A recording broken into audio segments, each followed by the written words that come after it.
dari kasih-Mu. Lewat lembah gelap, Kau temani aku.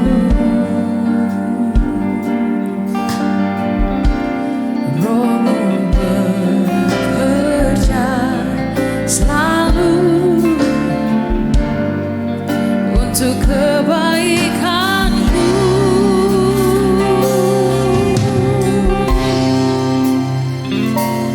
Mengalih kuasa dari tempat maha tinggi, Bapa kekal mulia, Kau hadir di sini, memulihkan hati, menyembuhkan yang terluka. Ku kan tenang bersama-Mu, Bapa. Sungguh kami tenang bersama-Mu, Tuhan. Bapa, Kau mendengar seruan hati kami, Tuhan. Seruan hatiku, sungguh tak pernah Kau lepaskan. Kau lepaskan dari kasih-Mu, Tuhan. Amin. Lewat lembah gelap, Kau temani aku. Kau temani aku. Yes, Lord. Roh-Mu bekerja selalu untuk kebaikanku.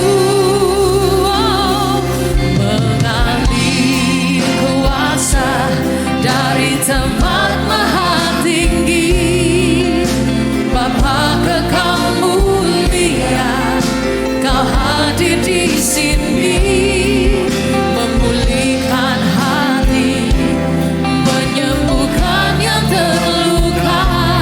Ku kan tenang bersama-Mu, Bapa.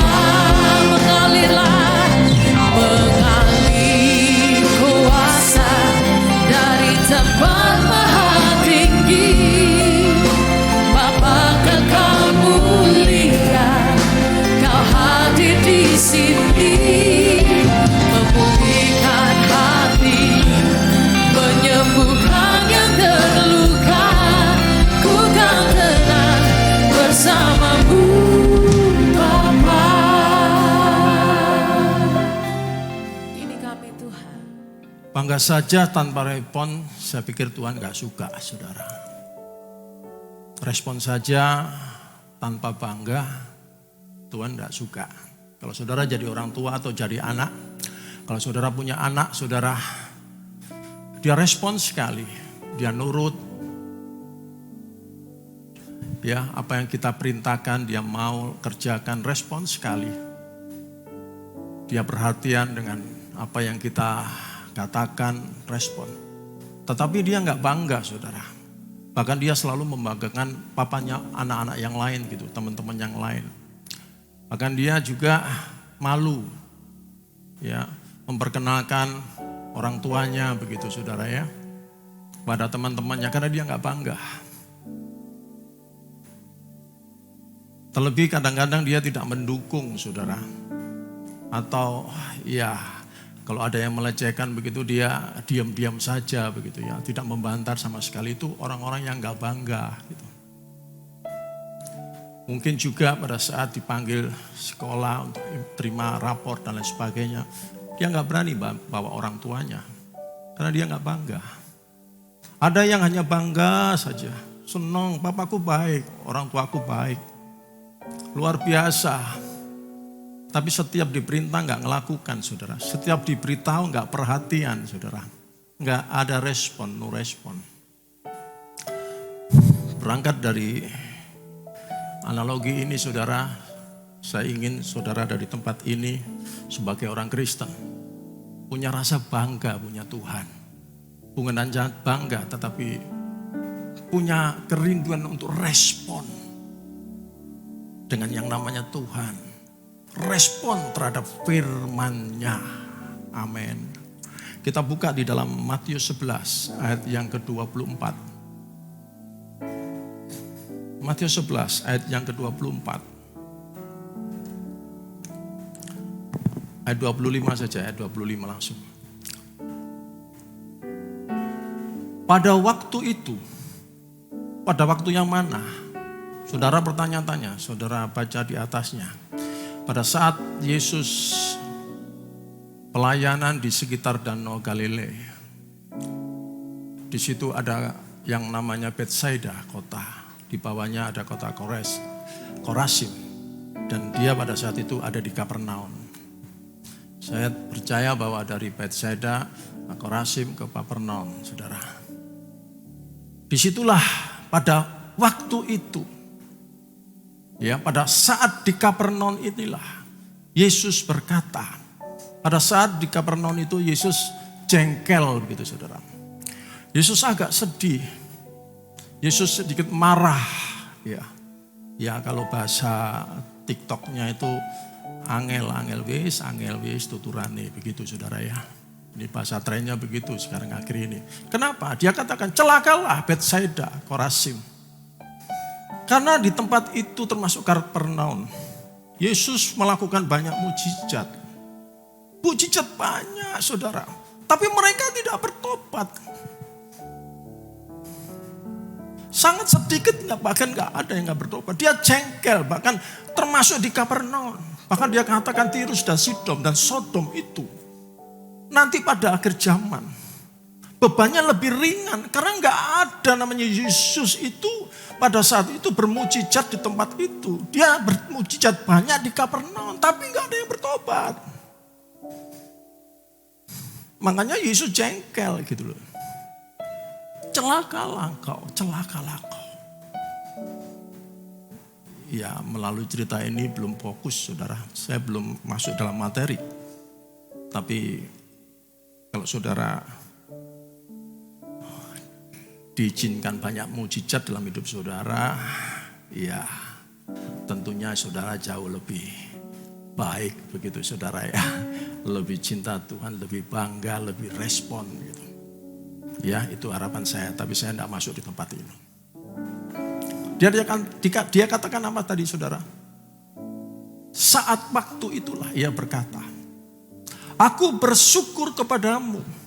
Kata-kata syukur itu menggambarkan, mengajak kita semuanya. Mengajak saudara semuanya. Yesus mengatakan aku bersyukur. Apa yang disyukurkan? Berarti ada sesuatu yang nilainya sangat berharga. Nilainya sangat tinggi begitu saudara. Nilainya sangat berarti gitu loh.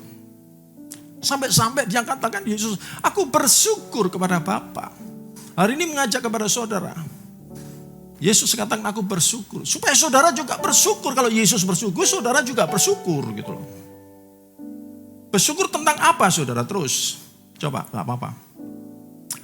Langit dan bumi karena semua itu engkau sembunyikan bagi orang bijak dan orang pandai. Tetapi engkau menyatakan kepada orang kecil. Di Kapernaum itu banyak orang pandai. Di Kapernaum banyak orang yang berpengetahuan. Yang hebat-hebat. Tetapi justru Yesus bermujizat banyak di situ. Sedikit sekali, bahkan gak ada saudara. Yang bertobat.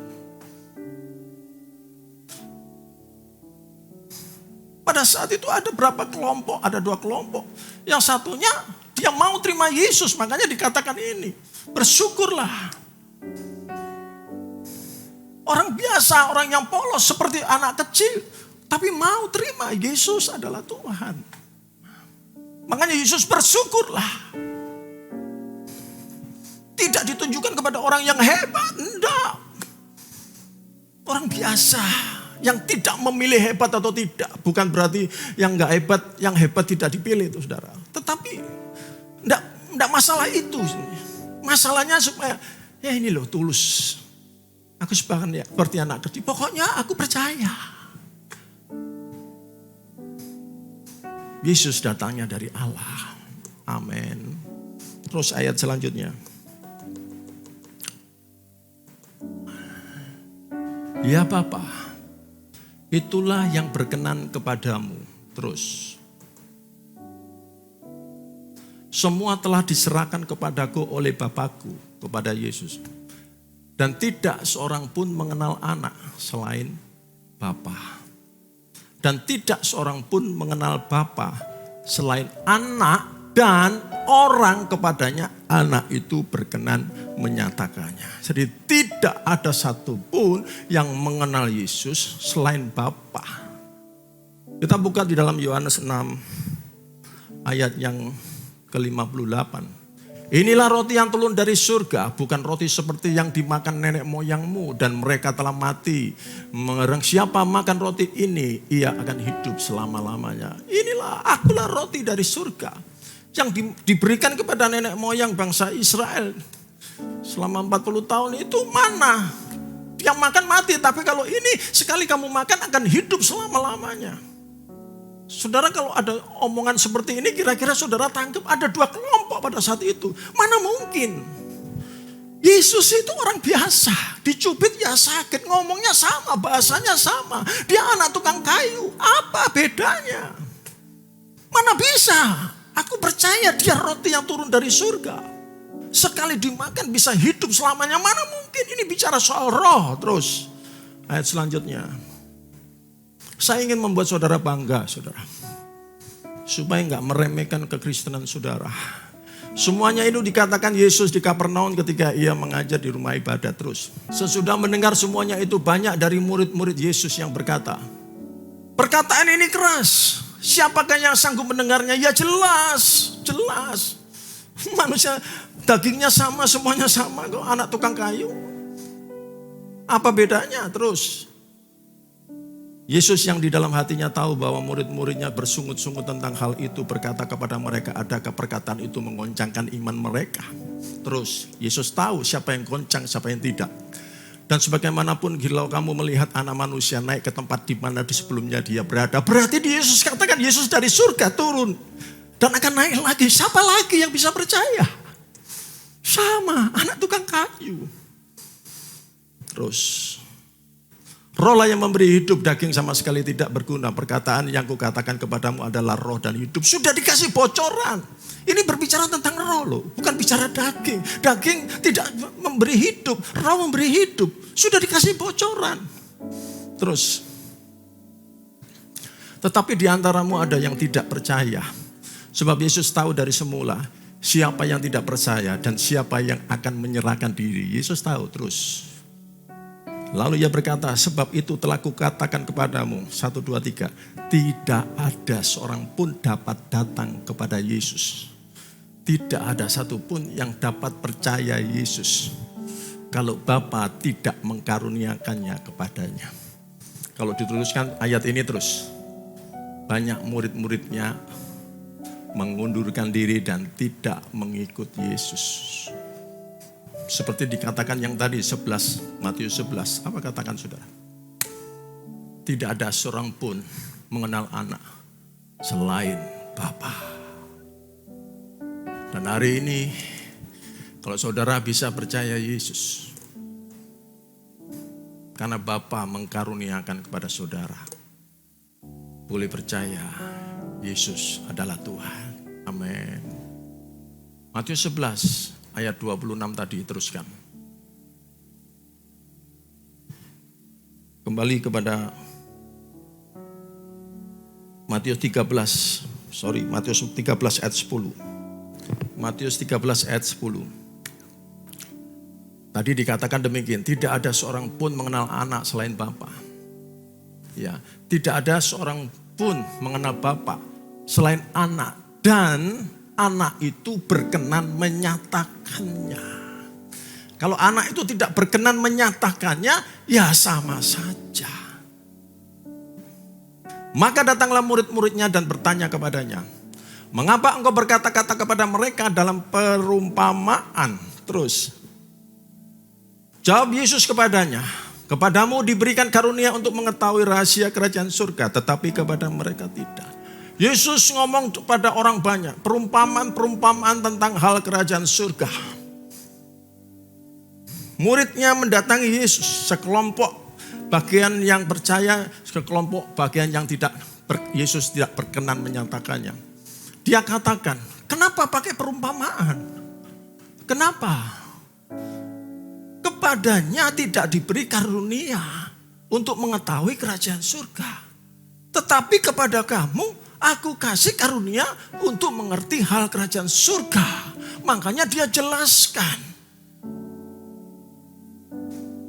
Artinya kepada murid-muridnya Yesus berkenan menyatakannya. Tetapi kepada orang banyak itu tidak semuanya Yesus tidak pernah berkenan menyatakannya. Dan hari ini saudara di tempat ini saya percaya dan yakin. Engkau adalah orang-orang yang dikaruniai Bapa untuk percaya Yesus. Amin. Dan hari ini bukan hanya percaya Yesus.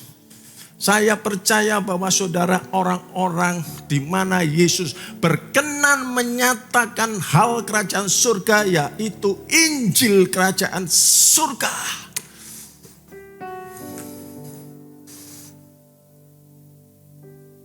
Bukan hanya percaya Yesus, tapi percaya firman Tuhan. Percaya Injil kerajaan surga. Itu bukan sembarangan, tidak semua orang. Bahkan Yesus berikan Roh Kudus kepada saudara. Aku akan meminta kepada Bapa, Roh penolong, Roh menggil, Roh yang memberi pengertian.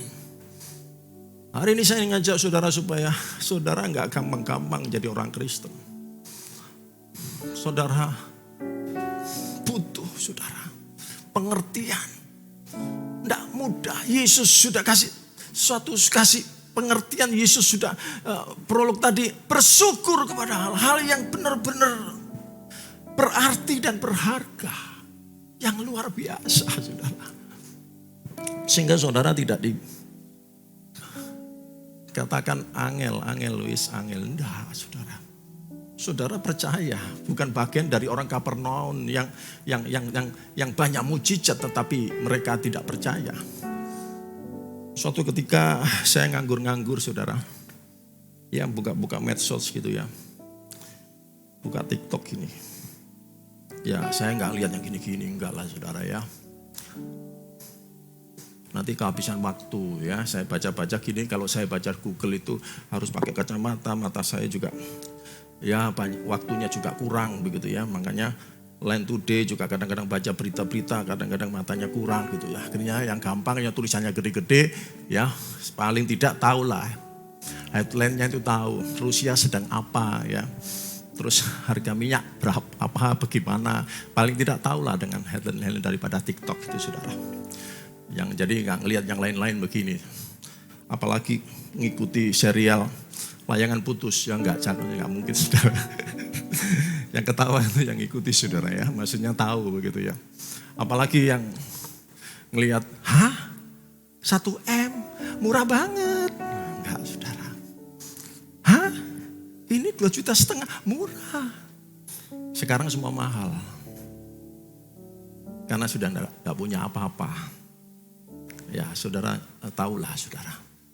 Saya enggak ngikuti itu saudara ya. Saya lihat ada rohaniawan. Habis khotbah, ya kayak pendeta gitu loh kalau di Kristen ya. Tapi bukan Kristen ya, agama lain. Saya buka begini, pada saat dia setelah khotbah, dia baca pertanyaan. Dan pertanyaan itu yang pertama, apakah selain agamanya dia maksudnya? Apakah selain agama A itu tidak bisa masuk surga? Yang kedua, kasihan dong anak-anak yang mulai lahir yang bukan jadi agamanya kita. Kan dia tidak bisa masuk surga. Kan bukan salahnya dia, nggak ada kesempatan. Luar biasa rohaniawan katakan demikian. Kamu jangan membatasi karya Tuhan.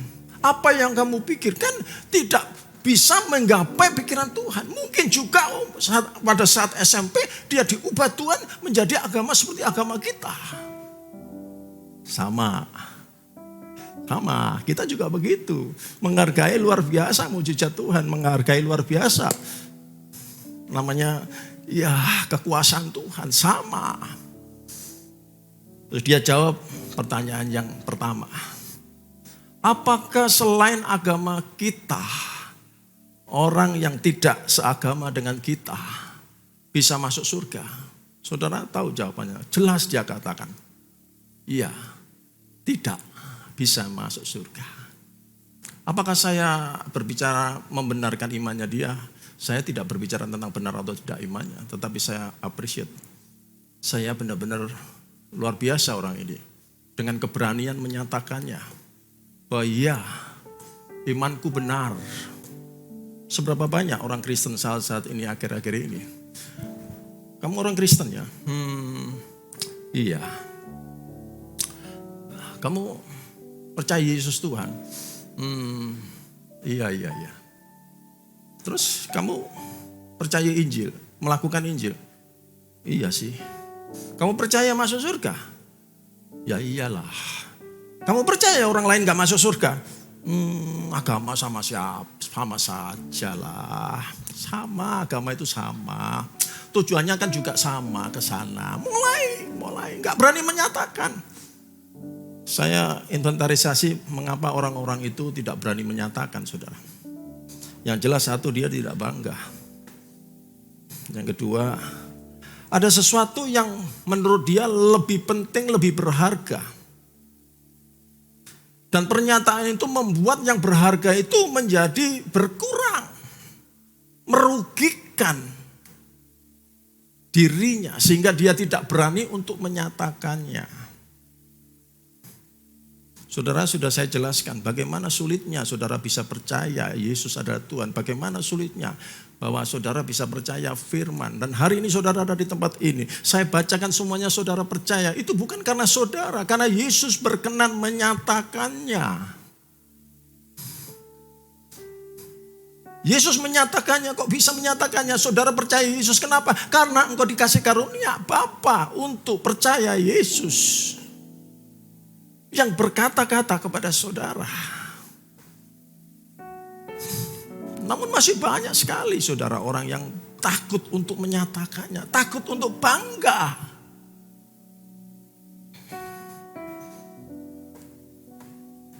Orang yang menganggap ada sesuatu yang lebih penting dan berharga.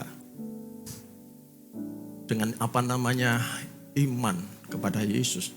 Akhirnya dia tidak berani untuk menyatakannya. Dan yang ketiga, apa saudara?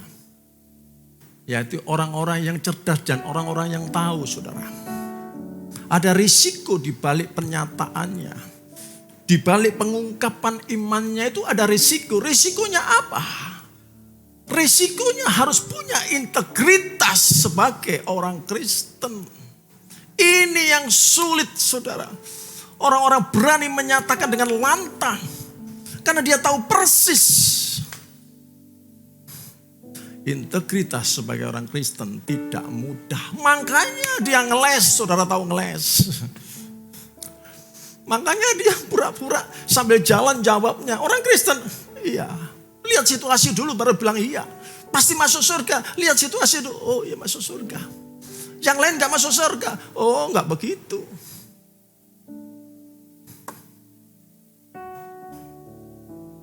Engkau adalah orang-orang yang berbahagia. Amin.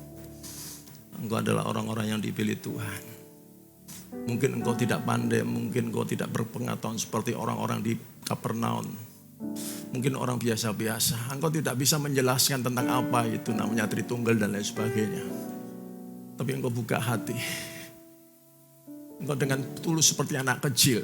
Dan Bapa mengkaruniakan kepada saudara boleh mengenal Yesus sebagai Tuhan. Katakan amin. Bukan berhenti sampai di situ saja.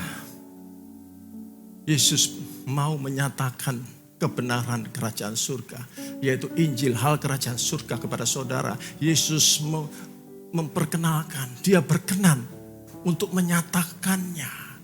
Sehingga saudara percaya Injil. Bukan hanya percaya Yesus, tetapi percaya yang dikatakan Yesus, yaitu Injil kerajaan surga. Amin. Yesusmu besar. Yesusmu ajaib. Yesusmu luar biasa. Amin. Sorotan mata saudara tidak mewakili setuju, saudara ya. Sekali lagi katakan amin. Mau tepuk tangan yang dia buat Tuhan. Engkau adalah orang-orang yang dipilih Tuhan yang luar biasa. Terus Matius 11 ayat yang 28.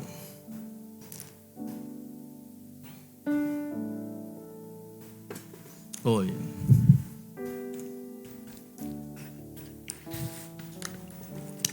Sebagian orang-orang di Kapernaum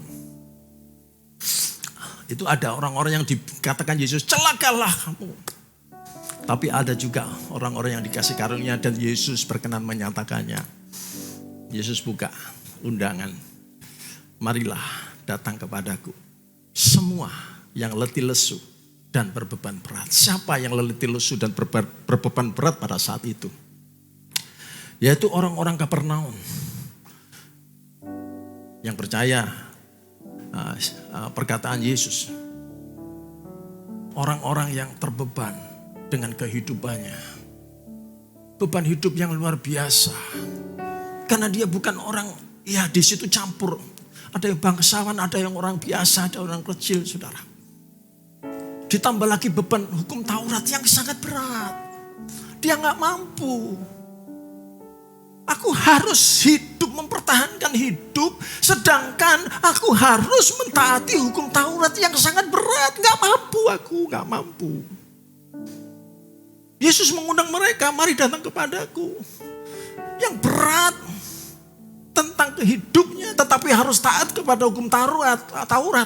Datang kepadaku. Aku akan memberimu kelegaan. Terus ayatnya terus. Aku akan memberi kelegaan kepadamu. Kelegaan itu berbicara banyak. Ketenangan jiwa. Bisa juga Tuhan kasih solusi. Saudara, Tuhan kasih berkat. Tuhan kasih jalan keluar. Macam-macam, saudara. Satu kelegaan, macam-macam. Terus, tapi bukan hanya mengundang. Yesus mengharapkan respon dari mereka dan orang-orang itu. Bukan hanya bangga, tapi Yesus membutuhkan respon. Tanpa respon, ada kesia-siaan kebanggaan itu. Dia katakan, ya sudah, sini yang datang kepadaku. Pikulah yang kupasang. Apa artinya? Pikulah, taatlah. Dan bergantunglah kepadaku. Kok itu berbicara kalau sapi dua gitu. Dengan adanya dikasihku, dia tidak bisa kemana-mana. Tergantung dengan satunya, saudara. Tergantung dengan Yesus. Selain itu, saudara, engkau harus menghambakan. Engkau harus taat. Taat kepada siapa? Yang firman itu.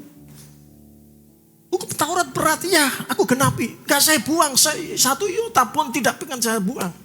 Aku genapi sekarang. Ini ada hal kerajaan surga. Injil kerajaan surga.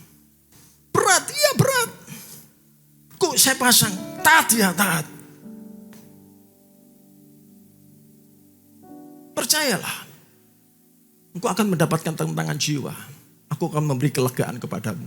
Dan belajarlah daripadaku karena aku lemah lembut dan rendah hati. Dan jiwamu akan mendapat ketenangan. Kalau engkau mampu mengikutku itu, jiwamu akan mendapat ketenangan. Terus. Sebab kuk yang kupasang itu enak.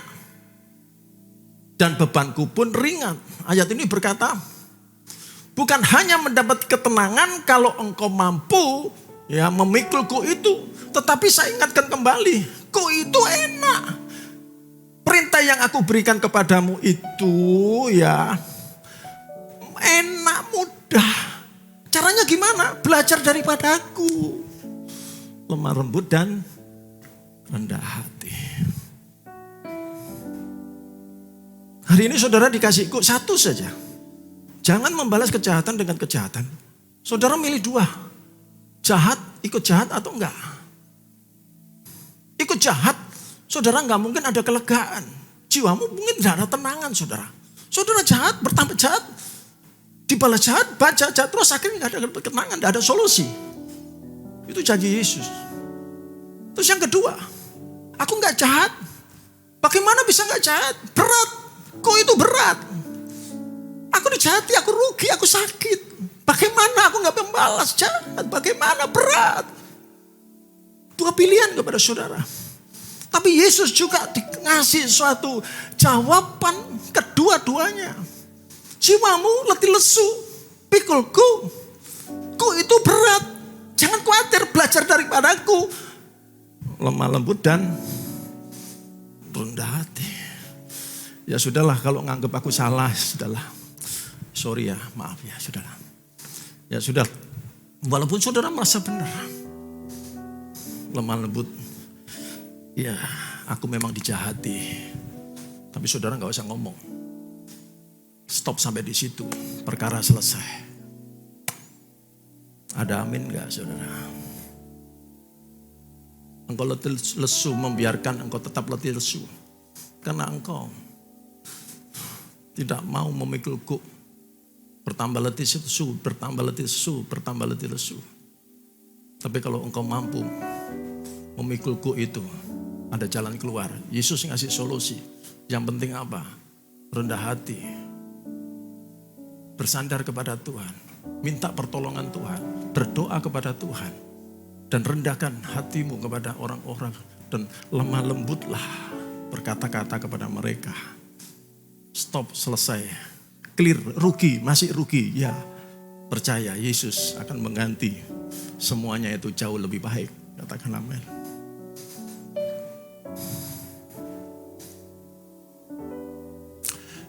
Yesus tidak pernah berhutang.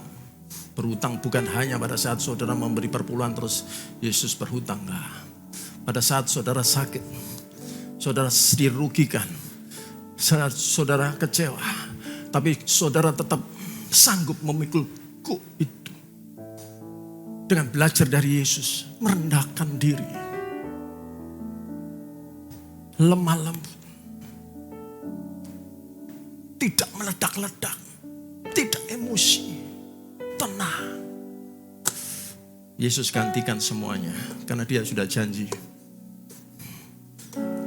Kalau engkau memikul kuk, engkau akan diberi kelegaan. Amin. Dan hari ini saya ingatkan kembali. Belajar dari Yesus lemah lembut dan rendah hati. Bukan berbicara kalau saudara punya masalah dijahatin orang. Tapi saudara harus sadar.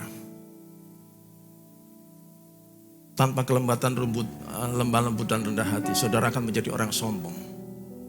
Dan orang sombong itu sangat-sangat potensial untuk dijahati orang.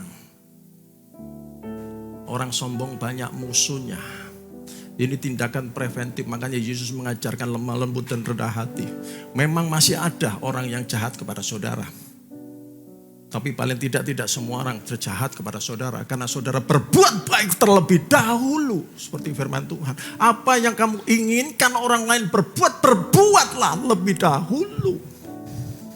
Paling tidak saudara, tidak semua orang jahat. Tapi kalau saudara sombong,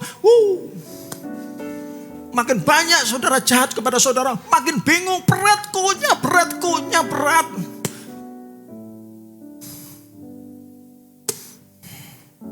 Mari datang, hai umat yang dikasih karunia Tuhan, di mana Yesus berkenan kepadanya. Datang kepada Yesus, bebanmu akan diberi keringanan oleh Tuhan. Syaratnya satu, pikul kuk. Kuknya berat Pak, taat itu berat Pak. Sesuai firman itu berat Pak. Belajar daripadaku, kata Yesus. Lemah lembut dan rendah hati. Kalau iya katakan iya. Jangan bersaksi dusta. Itu firman. Saya ngajari sama anak-anak saya. Anak-anak saya sudah mulai kerja, saudara. Saya didik memang kerja. Ikut orang sudah ya. Saya kasih tahu kepada saudara. Kamu ya. Dia hubungan sama luar negeri karena memang keagenan dan lain sebagainya. Sama tamu-tamu ya transportasi begitu ya. Internasional. Bapak kan tahu banyak. Rawan sekali kamu ikut pergaulan mereka. Setiap habis makan malam, pasti ada sesuatu yang dia kerjakan. Entah itu minuman keras dan lain sebagainya. Apalagi dunia-dunia itu semuanya. Bapak tahu semuanya, saya kasih tahu. Jangan kamu lakukan. Nomor 2, celah-celahnya banyak. Engkau bisa menguntungkan dirimu sendiri. Di mana engkau bertindak tidak jujur. Itu celahnya sangat banyak. Kasih tahu. Kamu harus tegas. Tegas, tidak boleh kompromi. Hati-hati. Tapi satu hal yang sudah Bapak katakan kepada kamu. Walaupun tegas dan tidak kompromi, kamu harus rendah hati. Kamu harus sopan. Kamu harus lemah lembut. Karena kamu masih butuh makan, kami masih butuh bekerja, kami butuh belajar, kami masih butuh komunitas. Yesus ngajarkan yang luar biasa. Kita masih butuh hidup bersama sama orang-orang dunia. Ada yang jahat, ada yang gak jahat. Oleh sebab itu belajar dari Yesus. Supaya engkau mampu mengikulku itu. Supaya letih lesumu itu boleh diangkat oleh Tuhan. Diganti dengan namanya kelegaan. Kasih tahu ya.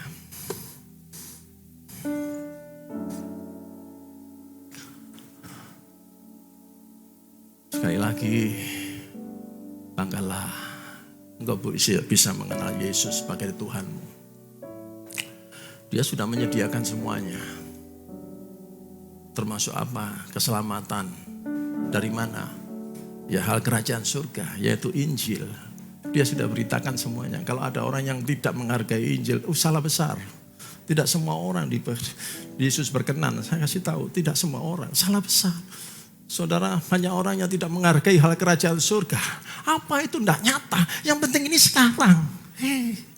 Salah besar. Iya, saya tahu. Kerajaan surga memang luar biasa. Jauh dengan dunia, tapi berat loh ini. Kok ini berat? Injil ini berat, gak bisa. Aku gak mampu. Yesus sudah kasih tahu. Belajar dari Yesus. Lemah lembut dan rendah hati. Tanpa itu, kalau saudara berjalan dengan kesombongan, saudara hancur, saudara.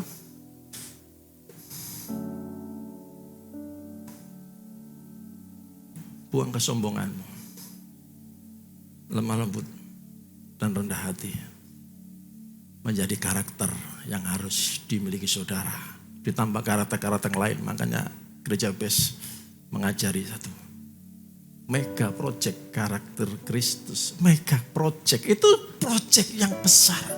Bukan hanya karakter Kristus ya. Karakter Kristus ya. Kamu kerjakan. Bukan. Tempatkan sesuatu yang sangat berarti. Disebut mega.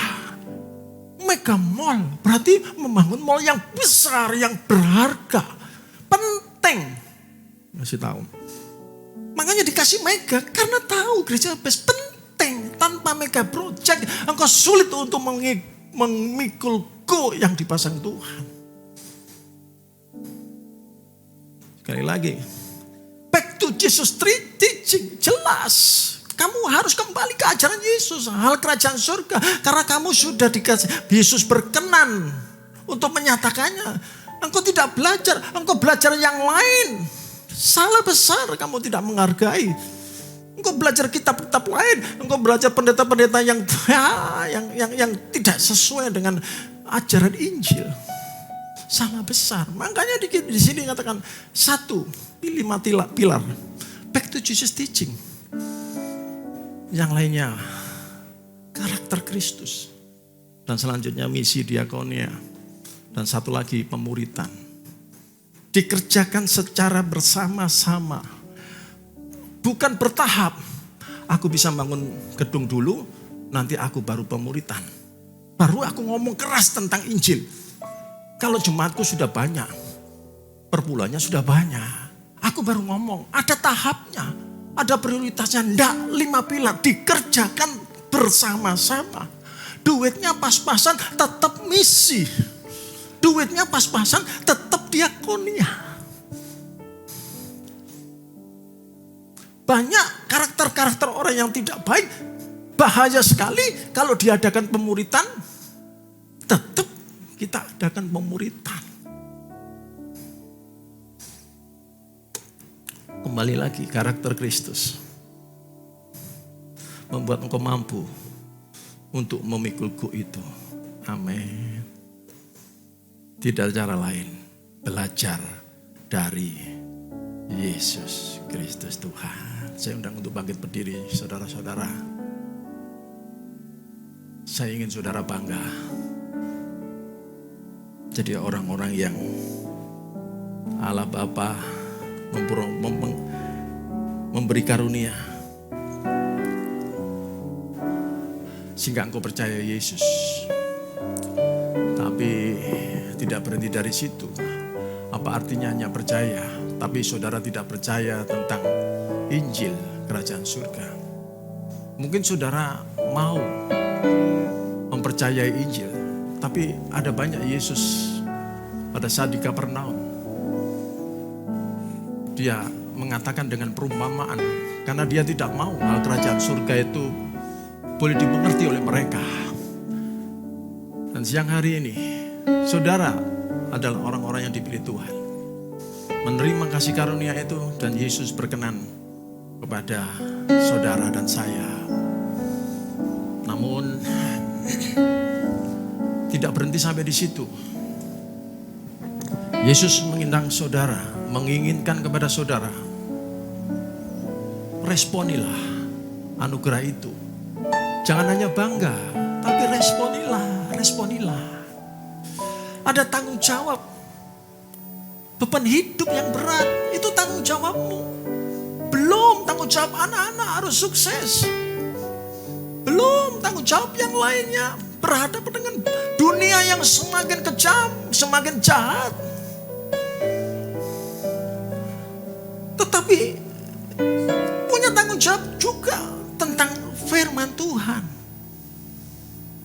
Seperti orang-orang di Kapernaum.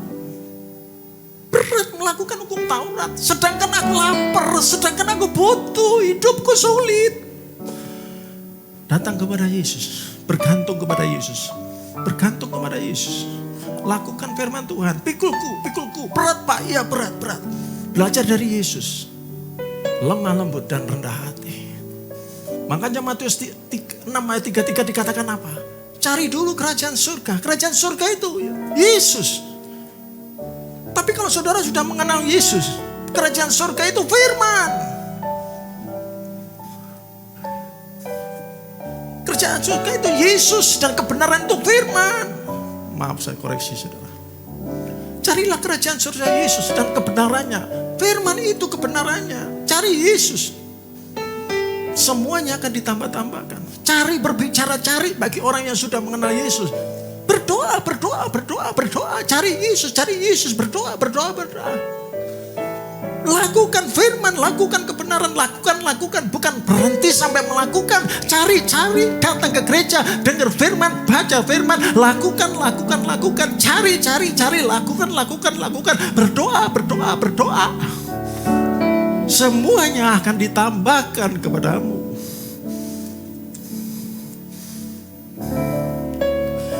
Yesus di mana? Ya, kami bangga punya Engkau Tuhan Allahku. Terima kasih Tuhan. Sungguh kami bangga dan bahagia. Mengalir kuasa dari tempat maha tinggi. Bapa kekal mulia, Kau hadir di sini, memulihkan hati, menyembuhkan yang terluka. Ku kan tenang bersamamu. Mengalirlah Tuhan, mengalir kuasa dari tempat maha tinggi.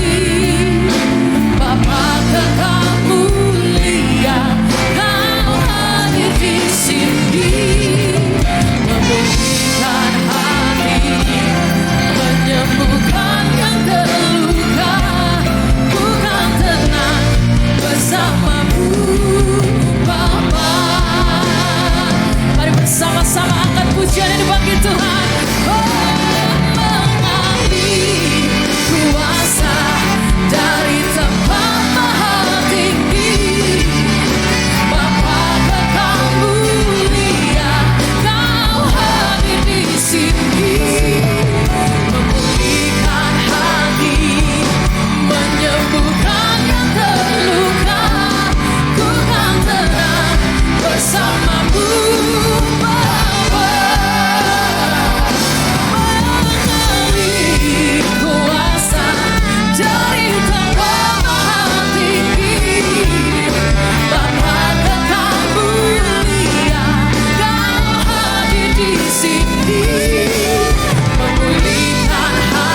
Kami berdoa untuk gereja-gereja yang ada di seluruh dunia, bagi para hamba Tuhan sampai kepada semua jemaatnya. Kiranya Tuhan memberkati mereka semua, supaya mereka menjadi berkat dan berdampak, sehingga gereja di seluruh dunia dipenuhi oleh jemaat yang mencari Tuhan dengan tulus dan takut. Buat semua hamba Tuhan bersatu, gereja bersatu, rukun dan tidak terpecah-pecah, supaya dunia percaya Yesus adalah Tuhan bagi kemuliaan Allah Bapa di surga. Demikian juga untuk gereja di mana kami Engkau percayakan mengembalakannya, yaitu gereja BES. Tuhan, kami juga berdoa untuk persembahan dari jemaat dan umat-Mu, kiranya menjadi dupa yang harum, dan Tuhan membalasnya berkali lipat. Biarlah persembahan ini berkenan sebagaimana persembahan Habel. Tuhan, berikan kemurahan-Mu, balaslah kebaikan, kerelaan hati jemaat-Mu. Jaga dan lindungi mereka semuanya. Pelihara mereka beserta keluarga, pekerjaan dan kesehatan mereka semuanya. Mari saudara dekapkan tangan di dada. Kita mau terima berkat Tuhan. Jagalah hatimu dengan segala kewaspadaan, karena dari sanalah terpancar kehidupan. Jemaat yang dikasihi Tuhan, jadilah berkat dan terimalah berkat, rahmat anugerah dari Allah Bapa di surga, dalam Putra Tunggalnya Yesus Kristus yang telah mati bagi dosa kita dan bangkit pada hari yang ketiga, sehingga kita menyembah Tuhan Allah yang hidup. Iman kita bukan kepada Tuhan yang mati. Dia naik ke surga, menyediakan rumah bagi kita, sehingga kita punya pengharapan yang pasti. Dia akan datang kembali untuk kedua kalinya, menjemput gereja dan umatnya yang berjaga-jaga, kudus, dewasa dan bijaksana, serta menghakimi dunia. Dan di dalam persekutuannya dengan Rohnya yang kudus, yang membuat hati kita berkobar-kobar, roh kita menyala-nyala di dalam kasih semula.